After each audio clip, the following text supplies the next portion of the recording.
Breaking news Maoist party సంచలన ప్రకటన చేసింది. ఆయుధ విరమణ తేదీని ప్రకటించింది. జనవరి 1న సాయుధ కాల్పులు విరమిస్తామంటూ ఎంఎంసీ చోన్ ప్రతినిధి అనంత్ పేరుతో ప్రకటన విడుదల చేశారు.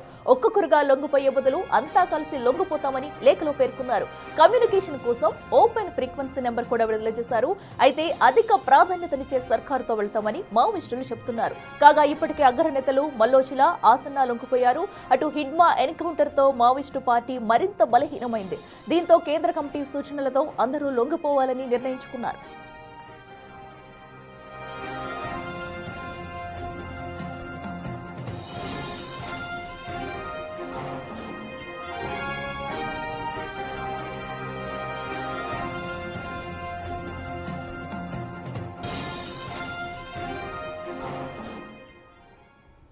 రెడ్డికి మరింత సమాచారం మా ఇన్పుట్ ఎడిటర్ పవన్ లైవ్ లో అందిస్తారు. పవన్ చెప్పండి. సో ఏదైతే అటు ప్రభుత్వం సూచిస్తున్నట్టుగా కూడా మావోయిస్టులంతా లొంగిపోయేందుకైతే ఒక తేదీని అయితే ప్రకటించారు. సో వీరు తేదీని ప్రకటించినట్టుగానే నిజంగానే ఆ రోజు మొత్తం లొంగిపోయే ఛాన్సెస్ ఉన్నాయా? అసలు మావోయిస్టు పార్టీలో ఏం జరుగుతుంది? తాజా అప్డేట్స్ ఏంటి? భారతదేశంలో మావోయిస్టు పార్టీ ఇకపై చరిత్రగా మిగిలిపోనుందనడానికి ఈరోజు మావోయిస్టు పార్టీ విడుదల చేసిన లేఖ ఒక సాక్ష్యంగా మారనుంది. ఇప్పటికే 60 ఏళ్ల పైబడి ఉన్న ఉద్యమ ప్రస్థానం ముగింపు దశకు చేరుకున్నట్లుగా ఈ లేఖ ద్వారా భావించాల్సి ఉంటుంది. హిందీలో రాసి ఉన్న 2 పేజీల లేఖను అటు మహారాష్ట్ర, మధ్యప్రదేశ్, ఛత్తీస్గఢ్ అధికార ప్రతినిధి అనంత్ పేరుతో విడుదల చేశారు. ఇప్పటికే మావోయిస్టు ఉద్యమం పూర్తిగా బలహీనపడింది. అటు మల్లోజుల వేణుగోపాల్, సోను దాదా, అలానే ఆసన్న సతీష్ దాదా వీళ్ళ లొంగుబాటుతో కొంతవరకు ఉద్యమం నీరుగారిపోయింది. ఆ తర్వాత హిడ్మా ఎన్కౌంటర్తో పూర్తిగా నిరాశ నిస్పృహలతో కూరుకుపోయిందంటూ ఇందులో ప్రస్తావించారు. ఆయుధాలు వీడడం ఎక్కడ కూడా విప్లవ ద్రోహానికి పాల్పడినట్లు కాదు. అక్కడక్కడ ఒక్కొక్కరుగా లొంగిపోయే బదులు అందరూ ఒకసారి చర్చించి అందరం కలిసి లొంగిపోతే బాగుంటుందంటూ ఆయన 3 రాష్ట్రాల ముఖ్యమంత్రులకు, హోంమంత్రులను ఉద్దేశించి ఈ లేఖ రాశారు. మహారాష్ట్ర ముఖ్యమంత్రి దేవేంద్ర ఫడ్నవీస్, అట్లనే మధ్యప్రదేశ్ ముఖ్యమంత్రి, ఛత్తీస్గఢ్ ముఖ్యమంత్రి వీళ్ళకు కొన్ని షరతులు కూడా విధించారు.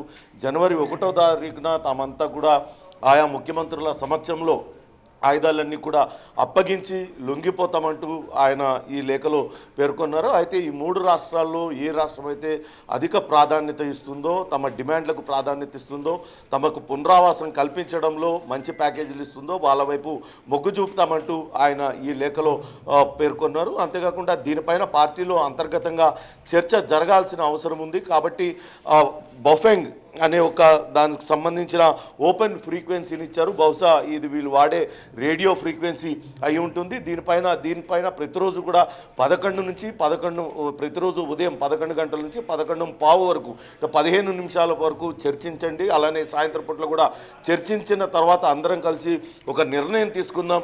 అక్కడక్కడ ఒకళ్ళొకరుగా లొంగిపోయే కన్నా ఒకేసారి అందరం కలిసి లొంగిపోదామంటూ ఆయన లేఖ రాశారు. ఖచ్చితంగా జనవరి 1వ తారీఖున అందరం ఒకేసారి లొంగిపోయి జనజీవన స్రవంతిలో కలుస్తామంటూ కూడా ఆయన చెప్పారు. ఆయుధాలు వీడడం ఎక్కడ కూడా విప్లవోద్యమానికి ద్రోహం చేసినట్లు కాదు. ప్రస్తుత పరిస్థితుల్లో ఆయుధ విరమణ అనేది అత్యంత అవసరం. ఎందుకంటే సోను దాదా కావచ్చు, ఆసన్న సతీష్ దాదా వీళ్ళందరూ చేసిన ఏదైతే సూచనల ప్రకారమే తాము ఈ లొంగుబాటును, ఆయుధ విరమణను ప్రకటిస్తున్నట్లుగా ఆయన ఈ లేఖలో పేర్కొన్నాడు. అయితే దీనిపైన ఇంకా కూడా మావోయిస్టు పార్టీ వేరే ఏమన్నా దీనిపైన స్పందిస్తుందా అనేది వేచి చూడాలి.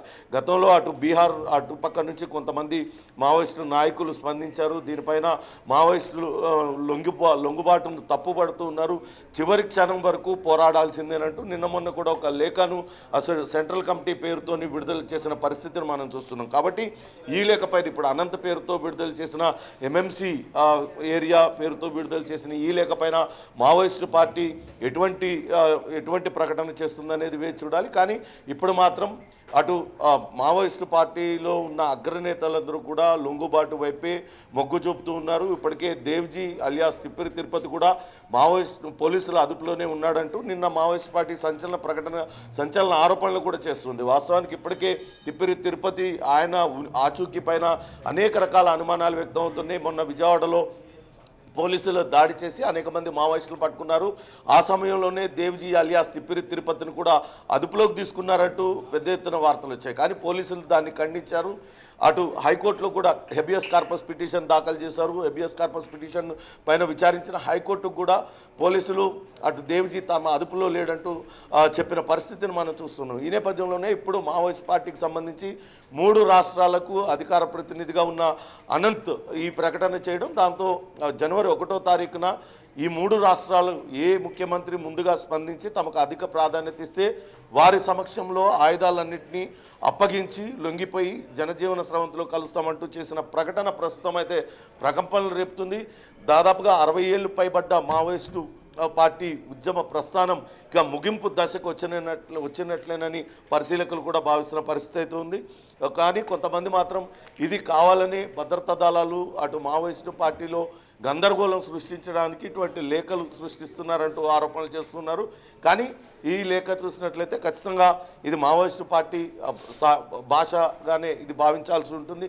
చూడాలి మరి జనవరి 1వ తారీఖున మధ్యప్రదేశ్ ముఖ్యమంత్రి ముందో, లేకుంటే మహారాష్ట్ర ముఖ్యమంత్రి ముందో, ఛత్తీస్గఢ్ ముఖ్యమంత్రి ముందు, ఏ ముఖ్యమంత్రి ముందు భారీగా ఆయుధాలు వదిలి నక్సలైట్లందరూ కూడా లొంగిపోతారనేది మాత్రం వేచి చూడాలి. ప్రస్తుతం ఈ ప్రకటన మాత్రం సంచలనం రేపుతుంది. అఖిల, ఎస్ పవన్, అయితే ఏదైతే అటు మావోయిస్ట్ చీఫ్ దేవ్జీ ఇప్పటి వరకు ఎక్కడున్నారన్న ఆచూకీ అయితే తేలలేదు. సో ఎందుకంటే ఇప్పటి వరకు ఆ దేవ్జీ గురించే కొన్ని అనుమానాలు అయితే రేకెత్తుతూ వస్తూనే ఉన్నాయి. సో దేవ్జీని కూడా చీఫ్గా వాళ్ళైతే తీసుకోకపోయాడు, ఇవన్నీ ఉన్నాయి. అయితే ఈ నేపథ్యంలో దేవ్జీ ఆచూకీ ఇంకా కనపడకుండానే ఇలా అనంత్ పేరు మీద లేఖ విడుదలవడం అనేది ఒక సంచలనం అని చెప్పాలి. సో ఎందుకంటే ఇప్పుడు అందరూ కలిసి కూడా ఒక నిర్ణయం తీసుకోవాల్సిన అవసరం ఉంది. మరి దీనికి ఎంతమంది ఏకాభిప్రాయంగా ఒకే చెప్తారు, లేదంటే దీనిపై ఏమన్నా మళ్ళీ ఇంకేమన్నా వాళ్ళు ఏమన్నా చర్చించి నిర్ణయాలు తీసుకునే అవకాశం ఉంటుందనుకోవచ్చా? మరి దీనిపై మావోయిస్ట్ పార్టీ నుంచి వేరే ఎవరైనా మాట్లాడే ఛాన్స్ ఉందనుకోవచ్చా?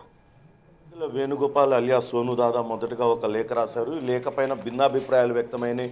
మావోయిస్ట్ పార్టీలో కొంతమంది నాయకులు అటు సోను దాదా రాసిన లేఖతో ఏకీభవిస్తే మరికొంతమంది దానిపైన విభేదించారు. ఇప్పుడు తాజాగా అనంత్ రాసిన లేఖ పైన కూడా ఆయన లేఖలో చాలా స్పష్టంగా పేర్కొన్నారు. ఒక రేడియో ఫ్రీక్వెన్సీని కూడా ఇచ్చారు. దీంతో చర్చించిన తర్వాత ప్రస్తుతం ఎదుర్కొంటున్న పరిస్థితులు వీటిని నేపథ్యంలో ఏ స్టెప్ తీసుకుంటే మిగిలి ఉన్న ఉద్యమాన్ని ఉనికి కోల్పోకుండా ఉంటుంది, ఉద్యమకారులు ప్రాణాలతో ఏ రకంగా బయటపడతారు, ఇదంతా కూడా చర్చించిన తర్వాతే ఒక సమిష్టి నిర్ణయం తీసుకుందామంటూ ఆయన ఈ లేఖలో పేర్కొన్నారు. ఆ ప్రకారమే అందరితో చర్చించేందుకే ఆయన జనవరి 1 వరకు కూడా గడువు పెట్టుకున్నారంటే దాదాపుగా ఇంకా నెల రోజుల పాటు గడువు కోరుతున్నారు.